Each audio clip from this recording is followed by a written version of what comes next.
जानवर को ज़िबा करने का शरई तरीका ये है कि जानवर की 4 रगें होती हैं। शरीयत मुस्तफ़ी में उन 4 रगों का काटना या कम अज कम 3 रगों का काटना जानवर के हलाल होने के लिए जरूरी है। अगर उन 4 रगों में से 4 कट गई तो बहुत अच्छा है, अगर 4 न कटी 3 कटी फिर भी जानवर हलाल है, और अगर 2 कटी और 2 रह गई तो फिर जानवर हराम है, फिर उसका खाना शरन ममनू है। अब वो 4 रगें कौन सी हैं? एक रग है सांस वाली जिसको हम नरगट कहते हैं, वो चूड़ियां होती हैं जिसकी, और एक रग बिल्कुल उसके पीछे जिस्म की तरफ वो होती है मिरी। शरी इस्तिलाह में उसको मिरी कहते हैं, लेकिन हमारी इस्तिलाह में उसको गिल्हड़ कहते हैं, जिससे ग़िज़ा वगैरह जाती है, पानी और उसका घास और उसका खाना पीना उसी रग से जाता है, तो उसको मिर्री कहते हैं। मिर्री और हुलकूम 2 रगें ये हैं, और 2 रगें कानू वाली जिनको शरी इस्तिलाह में वदजान कहा जाता है। और ये जो 2 रगें हैं कानू वाली, ये दिमाग तक चली जाती हैं, और ये जो हुलकूम और मिर्री है ये आकर उस मोटी गांठ पर रुक जाती हैं, मोटी गांठ से आगे ये रगें नहीं जाती। इसलिए अगर एक आदमी सही ज़िबा करना जानता है तो वो गांठ सर की तरफ करेगा और उससे नीचे छुरी चलाएगा।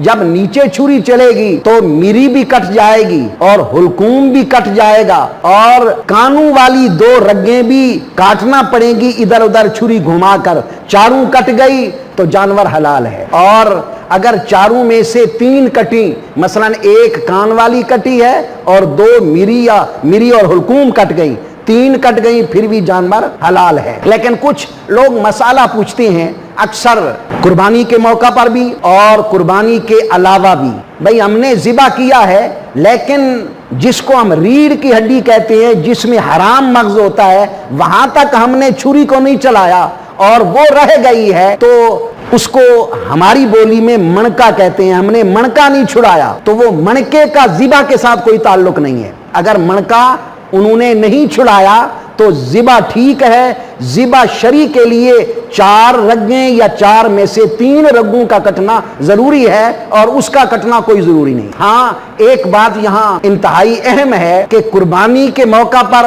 लोग उजरत पे काम करते हैं और लोगों की कुर्बानियां बनाते हैं। उनको जल्दी होती है कि हम ज्यादा जानवर बनाएं ताकि हमारे ज्यादा पैसे बने, तो वो उस हराम मग़ज़ को छुरी की नोक से कट देते हैं, और इससे जानवर को बड़ी तकलीफ होती है, और ये कटना बिल्कुल नाजायज है, बल्कि हराम है। जानवर को तकलीफ देना है और उसको बिल्कुल नहीं काटना चाहिए। जानवर खुद ब खुद ठंडा हो तो उसके बाद उसकी खाल उतारनी चाहिए। ये जल्दी करने के लिए और अपने पैसे बनाने के लिए जानवर को तकलीफ देना शरन इंतहाई ममनू है। इसीलिए तो शरीयत मुस्तफ़ी का ये हुक्म है कि जिस चीज से तुम जानवर को ज़िबा कर रहे हो, जिस छुरी से, वो छुरी तुम्हारी इंतहाई तेज होनी चाहिए ताकि जानवर को तकलीफ ना हो। अगर छुरी कुंद होगी तो जानवर को जबरदस्त तकलीफ होगी, और जानवर को तकलीफ देना शरन इंतहाई ममनू है। बल्कि शरीयत तो यहां तक फरमाती है